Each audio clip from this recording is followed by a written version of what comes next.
जैसे आपने weight loss करना है उसके लिए भी सेल्फ़ कंट्रोल है, आपने अच्छी रूटीन फॉलो करनी सेल्फ़ कंट्रोल है, आपने दीन को फॉलो करना है उसके लिए भी सेल्फ़ कंट्रोल है। तो इस पर भी इंशाल्लाह बात होगी। और सबसे इम्पॉर्टेंट जो इंशाल्लाह बात होगी वो ये है कि आज के मटीरियलिस्टिक दौर में, यानी हम इतने मटीरियलिस्टिक हो चुके हैं, हमारी लैंग्वेजेस चेंज हो चुकी हैं, हमारी सोच इस कदर चेंज हो चुकी है कि हर बंदा ऑलमोस्ट लालची हो चुका है। ग्रीड जो है वो इस तरह सराहत कर चुकी है हमारी ज़िंदगियों में, जिसकी वजह से रिलेशनशिप्स ख़राब हो रहे हैं, जिसकी वजह से फैमिलीज़ के माहौल ख़राब हो रहे हैं, हमारे गोल्स, हमारे जो एम्स थे वो चेंज हो चुके हैं। किसी दौर में जो है वो वैल्यूज़ देखी जाती थी, अब जो है हमारी अटेंशन सारी की सारी पैसे पे है। और सारी, जैसे कि विल ड्यूरेंट ने कहा ना कि किसी दौर में लोग टेंपल में बैंक्स बनाते थे। विल ड्यूरेंट एक बहुत बड़ा फ़िलासफ़र गुज़रा है अमेरिका में, अभी भी है, ज़िंदा है। तो उसने काफ़ी किताबें लिखी हैं और है तो वो क्रिश्चियन, लेकिन वो स्पिरिचुअलिटी का बहुत कायल है, रूहानियत का बहुत कायल है। तो वो ये कहता है कि किसी दौर में टेंपल में बैंक्स होते थे और अब बैंक्स में टेंपल हैं, यानी बैंक हमारा टेंपल बन चुका है। बैंक्स को हम वर्शिप करते हैं, हम बैंक्स के पुजारी बन चुके हैं। बेसिकली वो कैपिटलिज़म के सिस्टम को समझा रहा था कि कंज्यूमरिज़म और कैपिटलिज़म की वजह से हर बंदा इस वक्त ग़ुलाम हो चुका है, किसका? अपने नफ्स का और सोसाइटी का। जैसे आज के दौर में कंज्यूमरिज़म को आप देखें कि हर बंदा चाहता है कि मैं अच्छे से अच्छा ब्रांडेड क्लोथ पहनूं, ब्रांडेड चीज़ ख़रीदूं। इसमें हर्ज तो कोई नहीं है। अगर आपके पास अच्छे पैसे हैं, आप ब्रांड पहनना चाहते हैं, वो क्वालिटी है, लेकिन जब वो गोल बन जाए और वो फिर कुछ इस तरह से गोल बन जाए कि तब तक तस्कीन ना मिले जब तक ब्रांडेड चीज़ नहीं ले ली, या जब तक शॉपिंग नहीं कर ली, या जब तक शॉपिंग मॉल्स में नहीं चले गए, तो फिर इसका मतलब है कि उस चीज़ ने हमें जकड़ लिया। एक्चुअली वो हम पे हावी हो गई है बजाय कि हम उस पे हावी हों।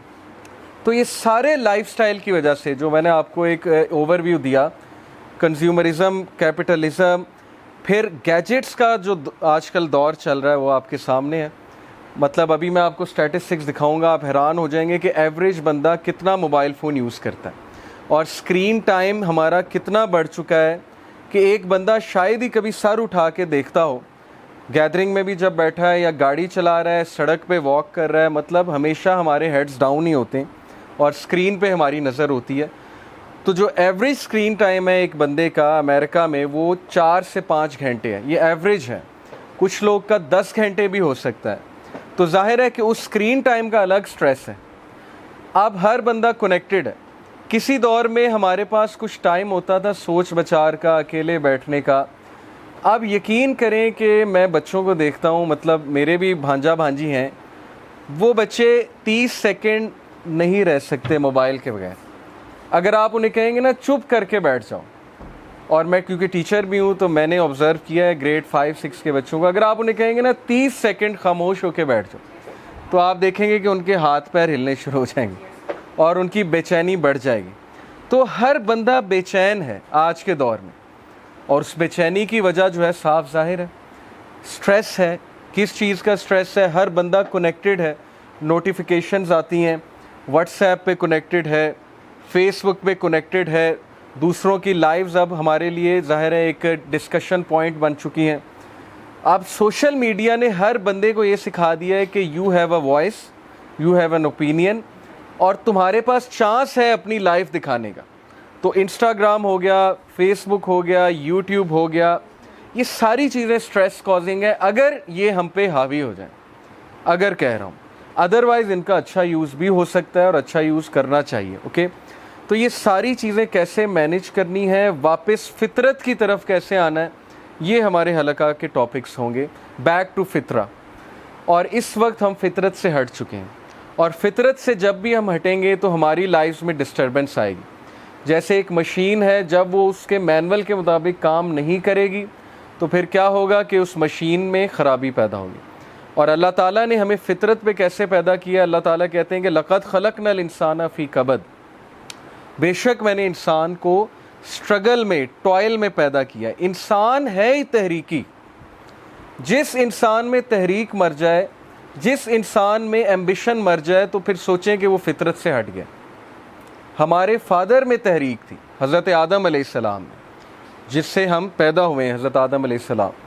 तो हमें अल्लाह ने तहरीक में पैदा किया है, रेवोल्यूशन में पैदा किया है। जो बंदा अगर ये नहीं सोचता कि मेरा आने वाला कल पिछले वाले से बेहतर होना चाहिए, तो इसका मतलब है कि उसका वो असल टैलेंट, पोटेंशियल दब चुका है। और वो किस लिए दब चुका है? क्योंकि उसका माइंड कहीं और बिज़ी है। और वो माइंड कहाँ बिज़ी है वो आपको पता है। सोशल मीडिया हो गई, गेमिंग हो गई, बहुत सी चीज़ें हैं। डिस्ट्रैक्शंस तो इतनी हैं कि मैं कानों को हाथ लगाता हूँ कि मेरा चूँकि यूथ, मेरा चाइल्डहुड 90s में, मैं जो 90s के यहाँ लोग बैठे हैं, जो जनरेशन एक्स में आते हैं, मतलब दे वर बॉर्न इन 80s और 90s, तो वो मेरे से रिलेट कर पाएंगे कि हमारे लिए डिस्ट्रैक्शन नहीं थी। हमें तो इंटरनेट कनेक्शन के लिए आधा आधा घंटा वेट करना पड़ता था। वो एक मॉडेम लगा होता था और फिर वो केबल आती थी और हम कार्ड को स्क्रैच करते थे और फिर नंबर डालते थे, पासवर्ड डालते थे। कभी डिस्कनेक्ट हो जाता था, कभी कनेक्ट हो जाता था। और 2 MB की फ़ाइल डाउनलोड करते हुए भी हमें शायद 2-2 घंटे लगते थे। तो हमें वो चीज़ें याद हैं। लेकिन आज यूट्यूब और व्हाट्सएप, फिर 4G 3G, पता नहीं क्या क्या, 5G भी सुनने में है कि आ रहा है। तो आज के स्टूडेंट के लिए, बच्चे के लिए और हमारे लिए तो इतनी डिस्ट्रैक्शंस हैं। और अकॉर्डिंग टू अ सर्वे, एक आम स्टूडेंट 30 सेकंड उसका फोकस है। अभी अगर आप मेरी बात सुन रहे हैं, हो सकता है आप में से बहुत से लोग का फोकस ही आउट हो गया, वो कहीं और पहुंचे हों, क्रिकेट ग्राउंड में पहुंचे हों, या कोई टेंशनें चल रही हों, या कुछ और चल रहा हो माइंड में। ओके, तो फोकस आउट होने की वजह भी ये है कि जाहिर है कि जब ब्रेन थक जाता है, चीज़ें बहुत होती हैं ब्रेन के सोचने के लिए, तो जाहिर है कि हमारे फोकस पे फ़र्क पड़ता है। और फोकस से फ़र्क पड़ने से स्टडी पे फ़र्क पड़ता है। अब आजकल बच्चों की स्टडी भी कितनी इफ़ेक्ट हो रही है, क्योंकि एक तरफ व्हाट्सएप होता है, एक तरफ बुक खुली होती है, 5 मिनट पढ़ के फिर आधा घंटा व्हाट्सएप यूज़ होता है, हालांकि वाइस वर्सा होना चाहिए। तो हर चीज़ इफ़ेक्ट हो रही है। इन शॉर्ट, हमारी लाइफ में इस वक्त क्योस चल रहा है। तो वो बातें, ये सारी बातें मैं आपसे करूँगा बारी बारी कि इस क्योस को हमने हल कैसे करना है इंशाल्लाह। ओके, जैसा कि मैंने जितनी बातें की, वो ये पहली स्लाइड अगर आप देख रहे हैं, आई थिंक यस। तो अगर मैं आपसे ये कहूँ सबसे कि इस वक्त हमें हर बंदा उन चीज़ों का बोझ उठाए हुए है जो चीज़ें हमारा बोझ नहीं थी। यानी अल्लाह ने हमें जिस मकसद के लिए पैदा किया था, वो इन टेंशनों के लिए पैदा नहीं किया था कि मैंने कौन सा सूट पहनना है या मैंने कौन सा ब्रांड ट्राई करना है या क्या करना है। मकसद असल में कुछ और था, लेकिन वो टेंशनें एक्चुअली हमने खुद इतनी पाल ली हैं, लोगों को दिखलावा करने के लिए, ज़ाहिर है एक फ़ेक लाइफस्टाइल अपनाने के लिए, इन रहने के लिए, कूल रहने के लिए, ठीक है, पीयर प्रेशर में आके ऐसी ऐसी चीज़ें हमने करना शुरू कर दी कि अब हमारी हालत ये है कि हम एक बहुत बड़ा बोझ इस ख्याली दुनिया का अपने ऊपर उठाए हुए हैं। और हर बंदा जो है वो फिर ज़ाहिर है स्ट्रेस में है। ये कुछ स्ट्रेसेस मैंने आपको दिखाए हैं कि टाइम मैनेजमेंट के हवाले से, फिर बहुत सी वरीज़ हैं, ऐसी वरीज़ जो हमारा मतलब काम ही नहीं था वो वरीज़ लेने का, लेकिन समहाउ वो वरीज़ आ चुकी हैं। जैसे अगर मैं यूथ की बात करूं, तो वो वरीज़ पालनी हैं, मतलब यूनिवर्सिटी में जो रिलेशनशिप्स हैं, हराम रिलेशनशिप्स की बात कर रहा हूँ, वो वरीज़ हमारी पालने वाली थी ही नहीं। लेकिन आज उन चीज़ों ने हमें इतना जकड़ लिया है कि एक स्टूडेंट इतना परेशान है। और जैसे अमेरिका में एक स्टैटिस्टिक है कि इससे पहले कि किसी की शादी हो तो 7 बॉयफ्रेंड्स या 7 गर्लफ्रेंड्स तो उसकी होती हैं, इससे पहले कि उसकी एक्चुअल में शादी हो। ठीक है, तो अक्सर मैं ये यूथ को मजाक में कहता भी हूँ कि पाकिस्तान में आप जो मर्ज़ी कर लें, शादी खाला की बेटी या फुप्पो की बेटी से होनी है, यानी जो यहाँ पे ट्रेंड है।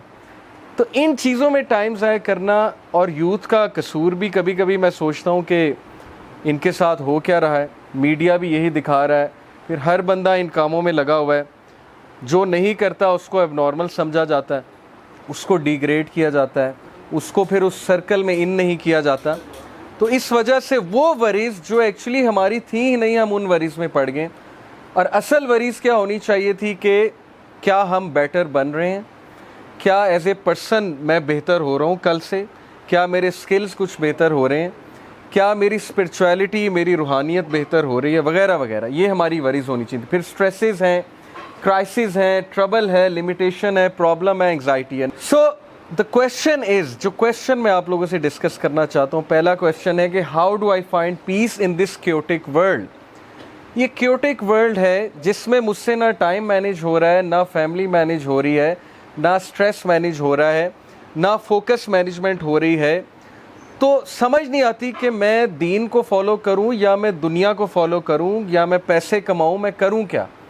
तो इसको कैसे सेटल करना है, इंशाल्लाह ये एक हमारा टॉपिक होगा। और फिर ये question, what will give me the inward calmness when outwardly circumstances are spinning out of control, कि वो इनवर्ड कामनेस कैसे मिलेगी, वो अंदर का सुकून मुझे कैसे हासिल होगा जबकि आउटवर्ड सर्कमस्टांसेस हाथ से निकलते जा रहे हैं।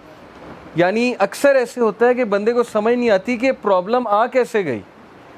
मैं तो अच्छा खासा जा रहा था, मैंने तो कभी किसी के साथ कुछ नहीं किया था, लेकिन ये प्रॉब्लम मुझ तक कैसे आ गई। वजह क्या है कि हम प्रोएक्टिव नहीं होते, हम पहले से जो है वो एंटिसिपेट नहीं कर रहे होते कि प्रॉब्लम्स आ सकती हैं, पहले से तैयारी नहीं कर रहे होते। तो बहरहाल ये चीज़ भी इंशाल्लाह हम डिस्कस करेंगे। और फिर ये क्वेश्चन बड़ा इंपॉर्टेंट है कि वाई मी। बहुत से लोग के साथ हादसात हो जाते हैं, वो हादसात को एब्जॉर्ब नहीं कर पाते, डाइजेस्ट नहीं कर पाते, और फिर ये क्वेश्चन अराइज होता है कि मेरे साथ ऐसा क्यों हुआ, वाई मी। यानी किसी के पेरेंट्स के साथ रिलेशन अच्छे नहीं है। आजकल बहुत से यूथ ये शेयर करते हैं कि ज़ाहिर है कि स्ट्रेन्ड रिलेशन है पेरेंट्स के साथ, या पेरेंट्स समझ नहीं पा रहे उन्हें, या यूथ की तरफ से पेरेंट्स परेशान हैं, और फिर वो एक क्वेश्चन बहुत करते हैं कि हमारे साथ ऐसा क्यों हो रहा है। तो क्यों को तलाश करना, ये भी हम पूरी कोशिश करेंगे कि इस सारी वर्कशॉप में, लेक्चर सीरीज़ में हम ये करें। जहाँ तक आज के दौर की बात है, हमारे लिए बहुत चैलेंजिंग टाइम्स हैं। मेंटल डिजीज़ मेरे दौर में इतनी कॉमन नहीं थी। आज आपको पता है कि छोटे बच्चों तक में मेंटल डिजीज़ आ चुकी हैं। OCD, ऑब्सेसिव कंपल्सिव डिसऑर्डर, इतना कॉमन हो चुका है हमारी सोसाइटी में, मैं आपको बता नहीं सकता। और ये क्या है, OCD होता है कि कंपल्शन होना, ऑब्सेशन होना किसी चीज़ के करने की। जैसे मोबाइल फ़ोन्स की OCD अगर मैं आपको बताऊं तो वो ये है कि हर वक्त आपको टोन सुनाई देना, या हर वक्त आपको ये लगना मैसेज आ रहा है, या हर वक्त आप नींद में उठ जाएं कि कहीं कोई नोटिफिकेशन ना आई हो, या आप कोई काम करने बैठे एकदम आपको याद आ जाए कि अच्छा मैंने इसको रिप्लाई नहीं किया, ये मैसेज नहीं चेक किया, ये नोटिफिकेशन नहीं देखी। तो this is sine of OCD, but not extreme OCD। OCD बहुत एक्सट्रीम तक जाता है, लेकिन मैं आपको बता रहा हूँ कि ये डिसऑर्डर्स हमारे दौर में नहीं थे जब मैं टीनेजर था, बट आज ये चीज़ें आ रही हैं। और फिर 14.8 million Americans experience an episode of major depression in any given year. यानी ये 6.7% ऑफ द पॉपुलेशन है। ये मैं आपको डिप्रेशन का रेट बता रहा हूँ, और ये मेजर डिप्रेशन का रेट है। मेजर डिप्रेशन एक फॉर्म है डिप्रेशन की, और मेजर डिप्रेशन की सबसे बड़ी वजह मैं आपको बताता हूँ। According to there is this psychologist Feldman, Robert Feldman Harvard के प्रोफेसर हैं। उन्होंने मेजर डिप्रेशन का जो सबसे बड़ा रीज़न बताया है लोगों में, वो ये बताया कि मल्टीपल टास्किंग। उन्होंने कहा कि आज का बंदा इतने कामों में इन्वॉल्व है जिसकी वजह से इतना स्ट्रेस आता है उसे कि अल्टीमेटली वो ब्रेक डाउन कर जाता है। स्पेशली उन्होंने कहा ख़वातीन में सबसे बड़ी रीज़न मेजर डिप्रेशन की मल्टीटास्किंग। आप देखें अगर तो इस्लामिक सिस्टम को लें तो अल्लाह ताला ने जो रोल्स डिफ़ाइन किए हैं वो बड़े सिंपल हैं कि होम मेकर ख़ातून है और ज़ाहिर है कि ख़ामद ने कमाना है, लेकिन अगर कोई जॉब करना चाहती हैं, कोई डिग्निटी के साथ कुछ करना चाहती हैं, एजुकेशन हासिल करना चाहती हैं, वो अलाउड है। लेकिन चूँकि अमेरिका का जो कट थ्रोट कंपटीशन है, जिसकी वजह से वहाँ हर बंदा स्ट्रेस में आ चुका है, क्योंकि कंपटीशन इतना ज़्यादा हो चुका है। और ये बात मैं इसलिए समझता हूँ क्योंकि मैं एक टीचर हूँ, मुझे पता है आज का स्टूडेंट कितने स्ट्रेस में है। यानी 7 घंटे वो स्कूल जाता है, वहाँ पर पढ़ता है, कुर्सी पर बैठता है, फिर उसको एकेडमी भेज दिया जाता है, एकेडमी जाता है, वहाँ पर जाकर रिपीट करता है, चीज़ें पढ़ता है। तो उसकी पर्सनल स्पेस बहुत कट हो चुकी है आज के स्टूडेंट की। फिर मार्क्स अच्छे ना आए उसका एक अलग स्ट्रेस है, फिर ग्रेड्स अच्छे ना आए उसका एक अलग स्ट्रेस है, वगैरह वगैरह। तो इसलिए मैं आपको बताना ही चाह रहा हूँ कि ये जो मेजर डिप्रेशन की रीज़न है, ये स्ट्रेस बहुत बड़ी रीज़न है, और मल्टीटास्किंग बहुत बड़ी इसकी जो है वो रीज़न है। फिर suicides are increasing at an incredible rate हमारी सोसाइटी में। और अभी रिसेंटली आपको पता होगा कि इंडियन एक्टर जो था सुशांत सिंह गालिबन, उसकी सुसाइड का पता लगा। फिर कोई एक्ट्रेस थी, उसकी सुसाइड का पता लगा। फिर लास्ट ईयर के आप सुसाइड के स्टैटिस्टिक्स उठा लें, एक वो बैंड था लिंकिन पार्क गालिबन, उसका जो वोकलिस्ट है चेस्टर बेनिंगटन, मैं बहुत सुनता था, उसकी सुसाइड आप उठा लें। तो वाई इज़ द रीज़न कि पीपल आर किलिंग देमसेल्व्स। ये ऐसी चीज़ थी सुसाइड जो इतना मायूब समझा जाती थी किसी दौर में कि उस बंदे को बहुत डिस्करेज किया जाता था, डिग्रेड किया जाता था, उसको कॉवर्ड समझा जाता था जो सुसाइड करता था।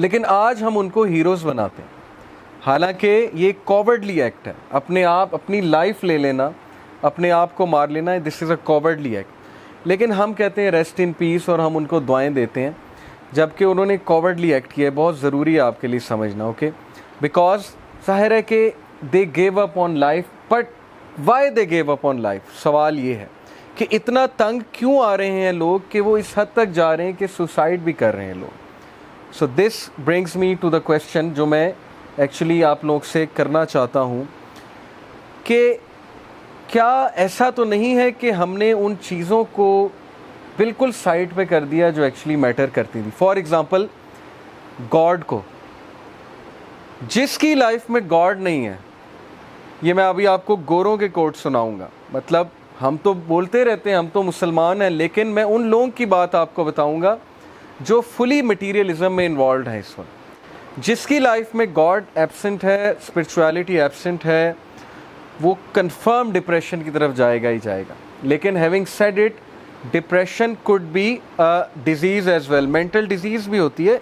रिलीजियस लोग को भी डिप्रेशन हो जाती है, मैं ये नहीं कह रहा रिलीजियस लोग को नहीं होती या वो बहुत ही खुश होते हैं, हो जाती है। लेकिन याद रखें, रिलीजियस बंदा कभी भी एग्जिस्टेंशियल डिप्रेशन की तरफ नहीं जाएगा। दो तरह की डिप्रेशन होती हैं, एक होती है एग्जिस्टेंशियल डिप्रेशन और एक होती है क्लिनिकल डिप्रेशन।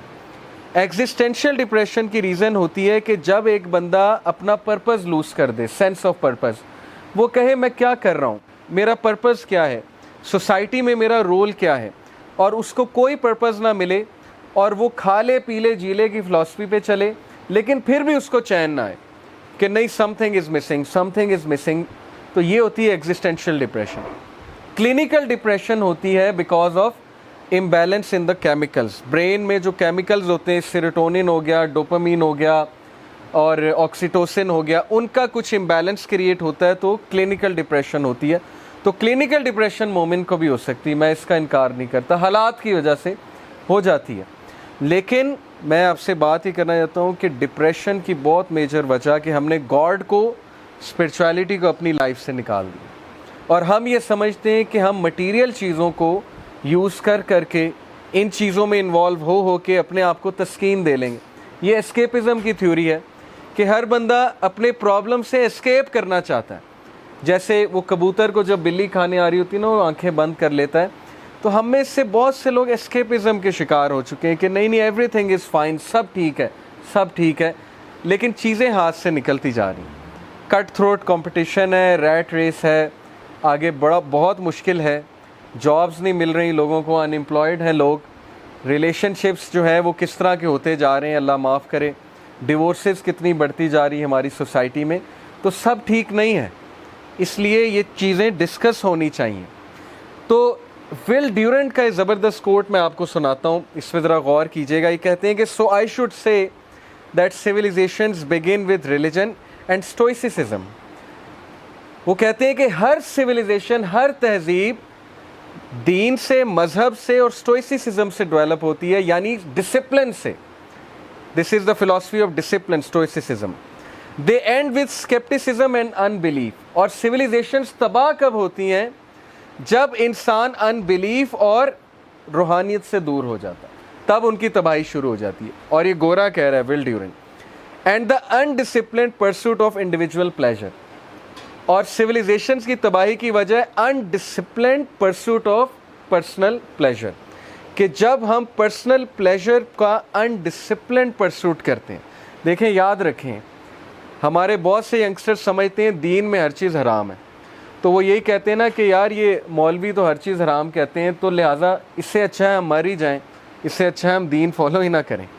तो मैं ये क्लियर आपको कर दूं कि मैं अल्हम्दुलिल्लाह, हमारा यूथ क्लब से ताल्लुक़ है, हम आउटिंग भी करते हैं, सब कुछ करते हैं। देखें, दीन डिज़ायर्स को किल नहीं करता, लेकिन दीन डिज़ायर्स को डिसिप्लिन करता है। ये सेंटेंस आप याद रखें, religion does not kill desires, religion disciplines desire. दीन हमें बताता है कि डिज़ायर कैसे फुलफ़िल करनी है, उसका प्रॉपर तरीका क्या है और किस तरह फुलफ़िल करनी है। तो जब हमारा अनडिसिप्लिन्ड परसूट होगा डिज़ायर्स को फॉलो करने का तो तबाही।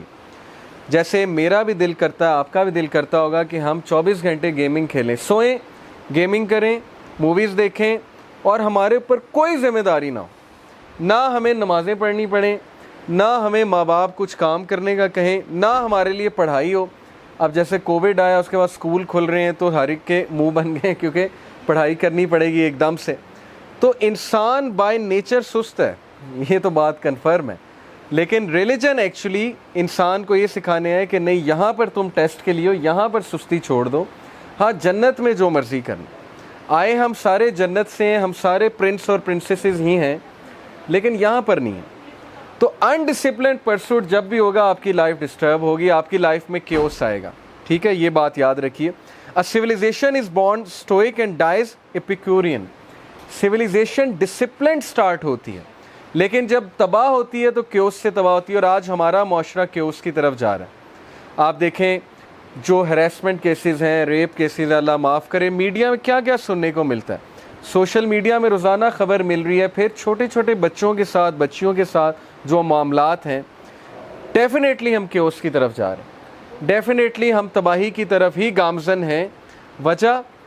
वजह वही है जो आइंस्टाइन ने कहा था, एरिस्टोटल ने गालिबन कहा था कि दुनिया बुरे लोगों से तबाह नहीं होगी, दुनिया अच्छे लोगों की खामोशी से तबाह होगी। अच्छे लोग खामोश हैं, अच्छे लोगों से मुराद है जो माशाल्लाह आप जैसे लोग हैं, वो कह रहे हैं जब तक हम पे प्रॉब्लम नहीं आती सब ठीक है, जब हम पे आएगी तब देखी जाएगी। तो इंसान को अल्लाह ने इसलिए नहीं पैदा किया, इंसान में तहरीक है, इंसान में डिसिप्लिन है, नेचुरली इंसान में डिसिप्लिन है। आप लोग ख़ुद ये चीज़ अप्लाई करके देख लेंगे, जब आप लोग बहुत हार्ड वर्क करें, काम करें, टास्क को कंप्लीट करें, आप खुश होते हैं, आप अच्छी रात गुजारते हैं। जब आप इशा पढ़ के सोएं, आप बड़ी अच्छी रात गुजारते हैं, आप काम डाउन होते हैं। जब नमाज ना पढ़ी हो, एक खौफ सा होता है, अजीब सी एंग्जाइटी होती है, एक सेंस ऑफ इनकम्प्लीटनेस होती है कि नहीं मैंने काम कंप्लीट नहीं किया। इसका मतलब आपके अंदर वो इंसान है जिसको कंप्लीटनेस चाहिए, जिसको टास्क की कंप्लीशन चाहिए, जो हार्ड वर्किंग है, लेकिन वो दब चुका है वो इंसान। तो उसको निकालना है इंशाल्लाह हमने बाहर। दैट्स वाई हलका हमने शुरू किया। जिम कैरी का ये कोट देखिए, कितना ज़बरदस्त कोट है। और जिम कैरी देखें, हॉलीवुड ज़ाहिर है एक इंडस्ट्री तो सैटेनिक इंडस्ट्री है, सीधी सी बात है, लेकिन ज़ाहिर है कि उसमें कुछ ऐसे लोग हैं जो नेचर वाइज अच्छे लोग हैं। तो he is one of them. He said कि I hope everybody could get rich and famous and will have everything they ever dreamed of, so they will know that it's not the answer. ये कहता है कि मेरे पास कितना bank balance है, हर गाड़ी है, हर चीज़ है मेरे पास, लेकिन this is not the answer. ये आंसर नहीं है, ये नेसेसिटीज़ हो सकती हैं। आप में से कोई अच्छे कपड़े पहना जाता है, नेसेसिटी है, लेकिन ये अगर गोल बन गया है और फेमस होना आपका मिशन बन चुका है कि मैंने फेमस होना, अब हर बंदा फेमस होना चाहता है, यूट्यूब पे पैसे कमाना चाहता है। तो मेरे स्टूडेंट का मुझसे पहला सवाल ये होता है, सर आप कितना कमाते हैं यूट्यूब पे? मैंने अभी तक मोनेटाइजेशन नहीं की, मुझे तो पता भी नहीं है इतना मोनेटाइजेशन का, लेकिन पहला सवाल ये होता है कि आप कितना कमाते हैं, यानी हमारी सोच डायरेक्ट वहाँ जाती है। सो ही सेड कि everyone should get rich and famous, ताकि उन्हें पता लग जाए ये आंसर नहीं है। ये है बेसिकली करने की बात। और फिर Keanu Reeves is also one of them, जो थोड़ा डिसेंट आदमी है हॉलीवुड में। उसने कहा I always felt like I am not from this generation, I just live in it. उसने कहा मैं इस जनरेशन का नहीं हूँ, मैं रिलेट नहीं कर पाता आप लोगों से, मैं सिर्फ बस ज़िंदा रह रहा हूँ, पैदा हो चुका हूँ इस जनरेशन में। Somehow I am here because the way my mind set differs from the majority, you'd think I come from a different dimension. तो वो कहता है मेरा माइंड सेट डिफरेंट है, and this person loves to live in mountainous areas, you know, ऐसे जगह जो natural हैं, ताकि वहाँ पर जाकर फितरत को वापस लेकर आए। तो मैं आपको एक कोट क्यों सुना रहा हूँ जिम कैरी का, और इसका कोट क्यों सुना रहा हूँ, क्योंकि एक तो ये फेमस लोग हैं, दूसरा ये फेमस लोग अगर ये बात कर रहे हैं तो कुछ तो दम है ना बात में। मौलवी तो आप कहते हैं हर वक्त करते ही रहते हैं, उनका तो काम ही है आप लोग के नज़दीक के बस वो बातें ही करते हैं, लेकिन अगर ये लोग रियलाइज़ कर रहे हैं कि स्पिरिचुअलिटी इज़ द आंसर, इंसान स्पिरिचुअल है, इंसान मशीन नहीं है। अल्लाह ताला ने इंसान की रूह बनाई है और वो रूह मर रही है, वो चीख रही है कि मुझे मेरी डाइट दो, और हम नहीं दे रहे उसको उसकी डाइट, जिसकी वजह से तज़ब्ज़ब का शिकार है हर बंदा, परेशानी का शिकार है, बेचैनी का शिकार है। एंड देन दिस क्वेश्चन जो मैंने अभी आपसे पूछा कि क्या हम सिर्फ एक मैकेनिकल बीइंग हैं, क्या हम वाकई खा ले पी ले जी ले की फ़िलॉसफी पे चलने वाले हैं? क्या हर इंसान की लाइफ यही होगी कि वो सुबह उठे, स्कूल जाए, एकेडमी जाए, वापस आए, सो जाए, गेमें खेले, क्रिकेट खेले, दैट्स इट? या बस ऑफिस जाए, वहाँ जाके काम करे, सर्व करे, वापस आए, सो जाए? तो ये जो लाइफ है ये नेसेसिटी तो है, लेकिन ये मकसद नहीं है। और जब नेसेसिटी मकसद बन जाएगी तो डिप्रेशन होगी, तज़ब्ज़ब होगा, बेचैनी होगी। So we are not actually mechanical beings, हम प्रॉपर रूह हैं, हम एक स्पिरिट हैं, हम एक सोल हैं, और उसकी गवाही आप खुद देंगे। जब कुरान हम में से कोई सुनता है, तस्कीन मिलती है, सुकून मिलता है। जब हम किसी ऐसी महफ़िल में आते हैं जहाँ रूहानियत की बात हो रही है, हम रिलेट करते हैं, हमें पता लगता है कि वाकई ये बातें सही हो रही हैं, तो दिस इज़ अ प्रूफ कि हमारे अंदर रूह मौजूद है। इस वक्त जो सिविलाइजेशन का शिफ्ट हुआ है, जो जुल्म है इंसानियत के साथ, इस वक्त जितना जुल्म वेस्टर्नर्स पे हो रहा है मैं आपको बता नहीं सकता। उनमें से हर बंदा डिप्रेशन का मरीज़ बन चुका है। क्यों? क्योंकि जो शिफ्ट खाई है उनकी सिविलाइजेशन ने, 1920 1930 की वीडियोस आप देखेंगे, आपको यकीन नहीं आएगा ये अमेरिका है, ये लंदन है। औरतें हिजाब में फिर रही हैं यूके में। आप वीडियो देखें 1930 की, यूट्यूब पे जाएं, London video, old video 1930s की, यू वॉन्ट बिलीव कि आप कहेंगे मुसलमान औरतें। तो वो जाहिर है उनका एक ड्रेस होता था, उनका लंबा सा एक गाउन होता था और सर पे स्कार्फ लेती थी यूरोपियन औरतें। और अब आप देख लें क्या शिफ्ट मारा है उन्होंने। इसी तरह आप यहाँ पर देख लें क्या शिफ्ट है पाकिस्तानी सोसाइटी में। वो शिफ्ट किस वजह से? इन तीन चीज़ों की वजह से। हमने गॉड को छोड़ा, गॉड को छोड़कर हमने कहा हम यूनिवर्स की बात करेंगे। गॉड छोड़ो, गॉड से हमारा कोई ताल्लुक़ नहीं है, होगा हमें क्या, लेट्स स्टडी यूनिवर्स। अब जितनी भी साइंस है, it is not the study of God, it is the study of universe. एक हद तक तो ठीक है, यूनिवर्स के बारे में जानने में कोई हर्ज नहीं है, लेकिन गॉड का कहीं कहीं हमारी साइंसेस में कोई रोल नहीं है, ना कोई ताल्लुक़ है। जो साइकोलॉजी है, सोशल साइंसेस हैं, अगर आप रिलीजन पढ़ के नहीं गए इन फील्ड्स में, there are 80% chances you will become atheist. ये मैं आपको बता रहा हूँ। When you end up in some institute like LUMS और आपको दीन का अलिफ बे नहीं पता, तो बड़ा चांस है कि आप लोग दीन से तो गए। मैं लम्स को ब्लेम नहीं कर रहा, लम्स में बड़े अच्छे लोग भी मौजूद हैं, मेरे कुछ पर्सनल टीचर्स, ऐसे टीचर्स हैं, दोस्त हैं जो बड़े अच्छे हैं, लेकिन अनफॉर्चुनेटली लिबरल साइंसेस में जब आप जाएंगे और आपको दीन का अलिफ बे नहीं पता, तो फिर बहुत चांस है स्लिप होने का। तो गॉड से जब यूनिवर्स पर बात शिफ्ट हुई तो उसका नतीजा आपके सामने। फिर सोल से बॉडी पर बात शिफ्ट हुई। छोड़ो सोल, रूह क्या है, किसने देखी है? ना कोई साइंटिफिक प्रूफ है, ना कोई एम्पेरिकल एविडेंस है। छोड़ो रूह को, बॉडी की बात करो कि बॉडी अच्छी होनी चाहिए, ड्रेसिंग अच्छी होनी चाहिए, मेकअप होना चाहिए, बॉडी बनानी चाहिए। तो ये जो मीडिया है ये सिर्फ बॉडी की प्रोजेक्शन करता है। एडवर्टीजमेंट्स बॉडी की प्रोजेक्शन कर रहे हैं कि ऐसा हेयर स्टाइल रख लें, ऐसे कपड़े पहन लें, ऐसी हमारी नीड्स को वांट्स में कन्वर्ट कर रहे हैं। और तीसरा जो शिफ्ट मारा वेस्टर्न सिविलाइजेशन ने और हमने, हेयर आफ्टर से वर्ल्ड, आखिरत किसने देखी है? कभी किसी ने आके बताया आखिरत होती है? कभी किसी ने कब्र से आके बताया कब्र में कैमरे फिट करके देखो? ऐसे बेवकूफ़ लोग भी हैं जो कहते हैं कब्र में कैमरा फिट करके देखो, हम भी देखें कब्र का अजाब क्या होता है। ये बेवकूफ़ी है उनकी, वो एक हिडन वर्ल्ड है बरज़ख का। तो बहरहाल जब आखिरत से दुनिया पर बात शिफ्ट हुई, उसका नतीजा आपके सामने। हर बंदा दुनियादार है, कोई किसी की हेल्प नहीं करता बगैर किसी यूज़ के, कोई किसी की मदद करने के लिए तैयार नहीं जब तक पैसा ना इन्वॉल्व। किसी दौर में टीचर्स एक्स्ट्रा करते थे, एक्स्ट्रा टाइम देते थे, अपनी वैल्यूज़ देते थे। अब वो कहते हैं कि पैसा कितना इन्वॉल्व है, अब वो पर बच्चा एक फ़ीस रखते हैं। तो देखें हमारी सोसाइटी ने कितना शिफ्ट मारा है, और ये शिफ्ट इतना डिज़ास्ट्रस है जिस कंट्री में 3 इंस्टीट्यूट्स मटीरियलिस्टिक हो जाएं वो कंट्री तबाही की तरफ गामजन है। और ये बातें मैं आपसे क्यों कर रहा हूँ, क्योंकि आपने कल को उन 3 इंस्टीट्यूट्स में जाना है। वो 3 इंस्टीट्यूट्स कौन से हैं? Health, law, education sector. अब डॉक्टर्स भी जब मटीरियलिस्टिक हो जाएंगे तो क्या होगा, वो आपके सामने है। ये कोविड में हॉस्पिटल्स ने पता नहीं एक पेशेंट से शायद 20-20 लाख कमाया, और प्राइवेट हॉस्पिटल्स ने। तो जब डॉक्टर भी मटीरियलिस्टिक हो गया, फार्मास्यूटिकल इंडस्ट्री भी मटीरियलिस्टिक हो गई, तो फिर क्या एक्सपेक्ट करते हैं आप?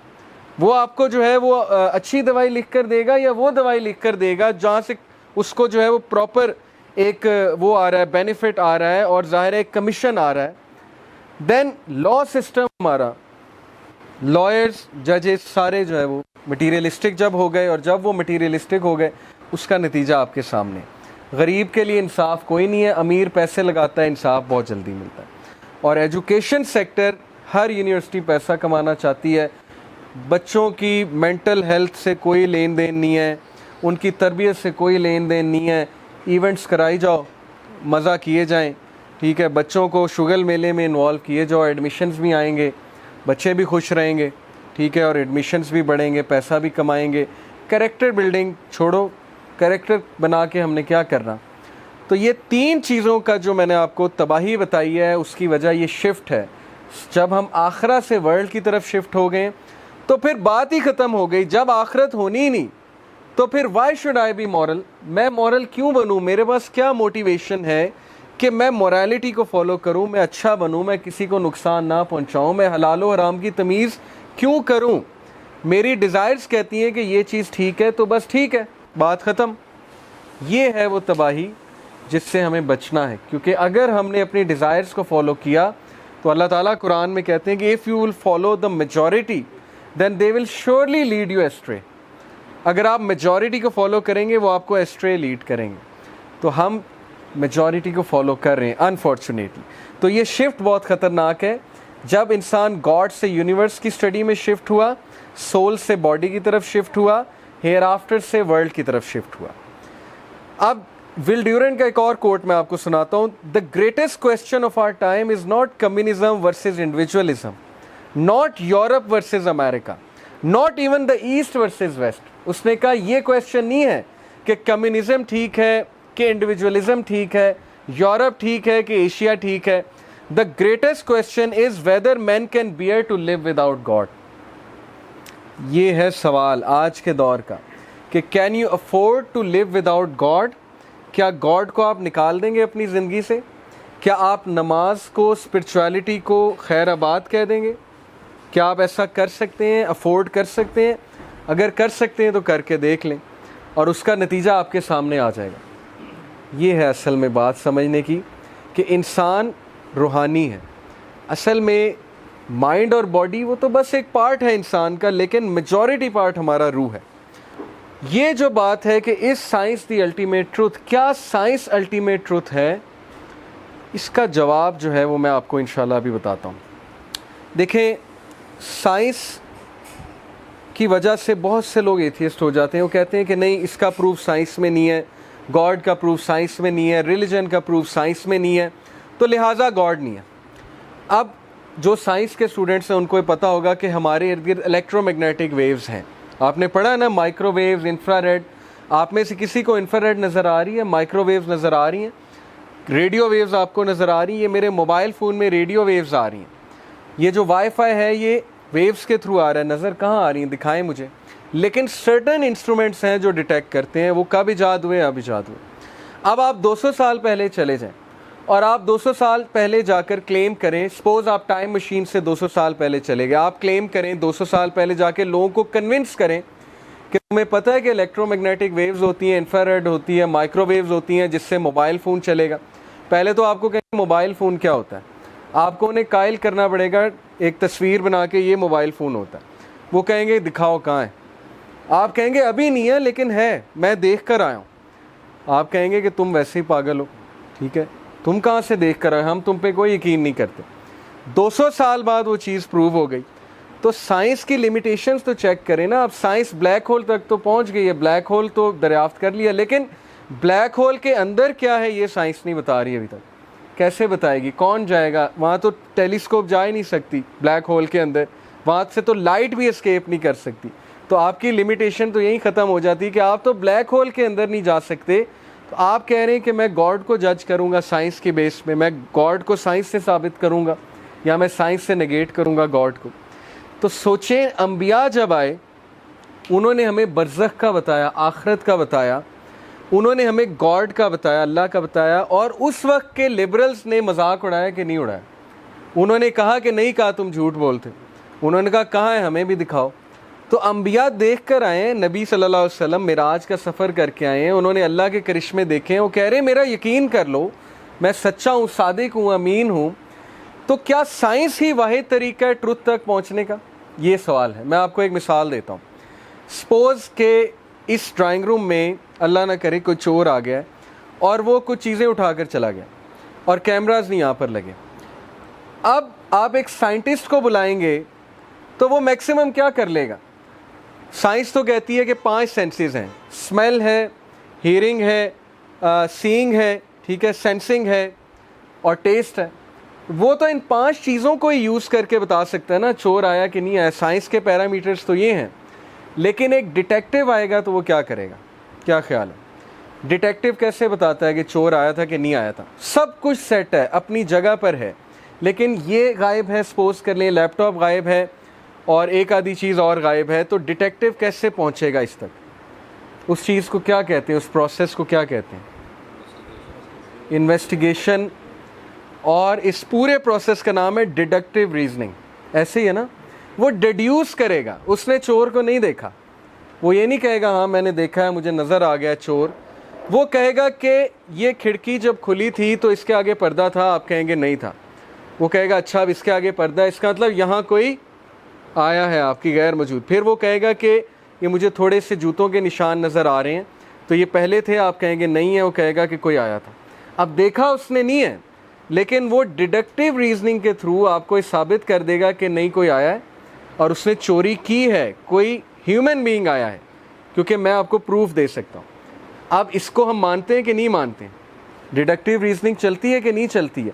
लॉयर्स भी यूज़ करते हैं डिडक्टिव रीजनिंग कि ऐसा हुआ था, ऐसा हुआ था, ऐसा होया होगा तो इसलिए ये हुआ है लिहाजा। और दूसरी जो चीज़ होती है ट्रुथ तक पहुँचने की, उसको हम कहते हैं टेस्टिमनी। टेस्टिमनी की मैं आपको एग्जांपल देता हूँ। अब सपोज करें कि एक बंदा 200 साल पहले उसको ये प्रूव करना पड़ जाए कि मेरी वालदा मेरी ही वालदा है, तो कैसे प्रूव करेगा? आज तो डीएनए टेस्ट है, ऐसी है ना? आज तो बायोलॉजी है, डीएनए टेस्ट है। वो कहेगा मेरा डीएनए कराओ, वालदा कराओ, मैच कर लो, मैं इन्हीं का बेटा हूँ। 200 साल पहले कैसे प्रूव होगा? 300 साल पहले कैसे प्रूव होगा? क्या वो यूज़ करेगा? टैक्टिक क्या यूज़ करेगा? गवाही लेकर आएगा।